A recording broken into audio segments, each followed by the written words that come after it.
I'm Drew Stevenson, and this is a lecture for my administrative law class about FOIA Exemptions 3 and 4. Here we're talking about the Freedom of Information Act and exemptions numbers 3 and 4. Now, for my students, remember there are 9 FOIA exemptions built right into the statute. And when we say exemptions, these are occasions when the agency actually doesn't have to honor a FOIA request and they can refuse to disclose or release the information. Also, keep in mind, most of these exemptions are not prohibitive, like the agency could decide to disclose the information anyways if it wanted. But the exemptions under FOIA are where all the action is for FOIA. And so they're the part that you really should drill down and know. So what I'm going to do is talk about 2 of the exemptions, 3 and 4, and 1 or 2 recent cases sort of illustrating each one so that you can see what's happening in practice. Exemption 3 is one of our longer one in terms of wordiness. And this is basically specifically exempted by other statutes or prohibited by other statutes. And so that's exemption 3. So I'm going to read it to you. It's specifically exempted from disclosure by statute other than basically this statute. And there's 2 ways that this could happen. A is if it requires that the matters be withheld from the public and leave no discretion to the agency on the issue. And so there's a number of statutes that tell federal agencies that they are not allowed to reveal certain information that they have, that it's prohibited, that they have to keep it private and confidential. You could think about some of our statutes that require, for example, hospitals under HIPAA to refuse to release medical information. And there's similar statutes that forbid federal agencies from releasing certain confidential or private information. And so if an agency is prohibited from disclosing something, then obviously we need a FOIA exemption. That FOIA is not going to trump that. That trumps FOIA. And we have the agency establishes particular criteria for withholding or refers to certain types of matters to be withheld. In other words, we either have a statute that tells the agency, like really spells out expressly, you're never allowed to disclose this, like XYZ type of information, or it's put in more general terms. The agency has some discretion, but then the agency has promulgated by regulation some specific criteria for certain types of information that it is not going to release under that other statute. In other words, the agency delineates the criteria for a somewhat ambiguous statute that prohibits disclosure. So that was A. A is basically we have another statute that prohibits the agency from disclosing this, and either it's very specific or if it's vague, the agency has filled in the gaps with criteria.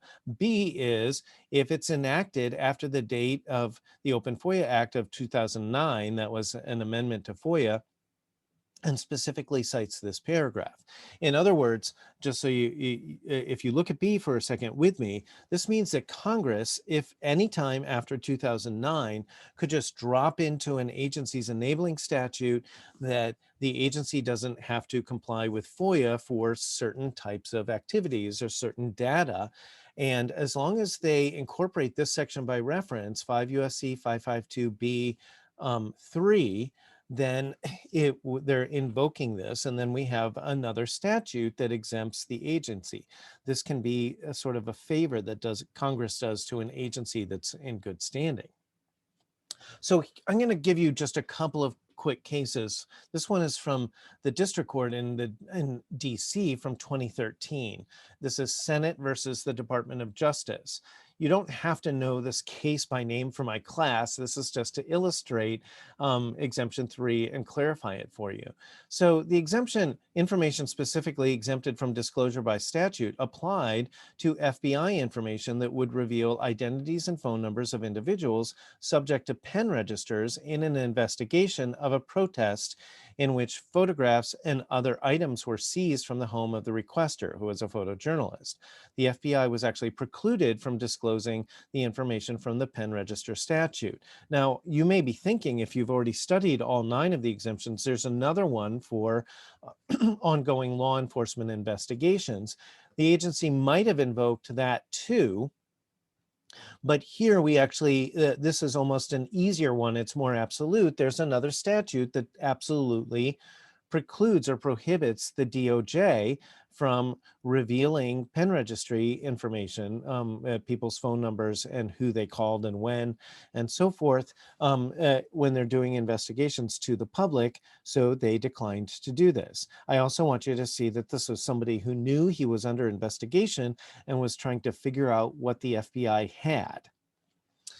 Here's another recent one, and this is from a district court in Hawaii in 2016, Civil Beat Law Center for the Public Interest versus the CDC, that's the Center for Disease Control. So we have a statute called the Public Health Security and Bioterrorism Preparedness and Response Act, and that was exempted documents from disclosure. And so that's our other statute for exemption for purposes of Exemption 3 in this case.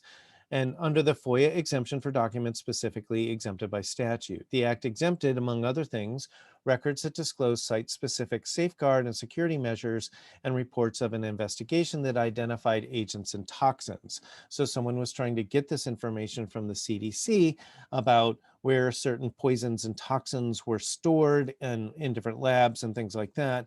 And the CDC invoked another statute, that mouthful at the beginning I said, that basically prohibits disclosure. So this is the type of, these are both very typical for Exemption 3, where we have another statute that tells the agency you're not allowed to disclose or make public certain information. So let's talk about FOIA Exemption 4 now.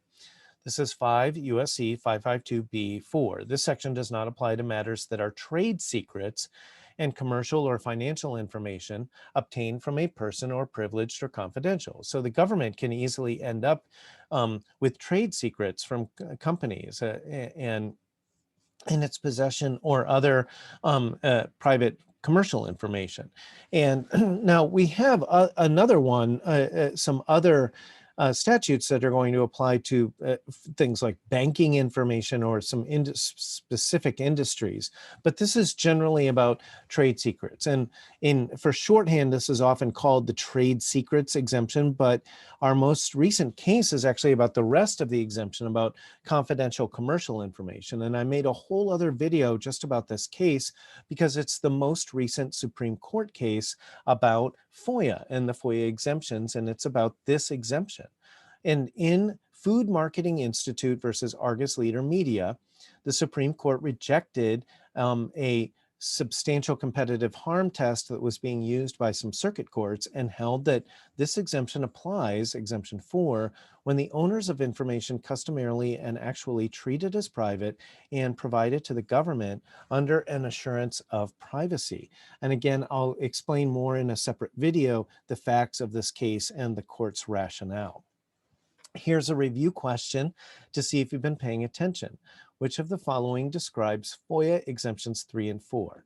A, disclosure exempted or prohibited by another statute, that would be 3, and trade secrets or confidential commercial info, number 4. Or B, equitable or due process concerns, that would be number 3, and trademark protection, that would be number 4. This is supposed to be easy. If you don't know the answer, you really need to rewatch this video. And that concludes my lecture about FOIA Exemptions 3 and 4.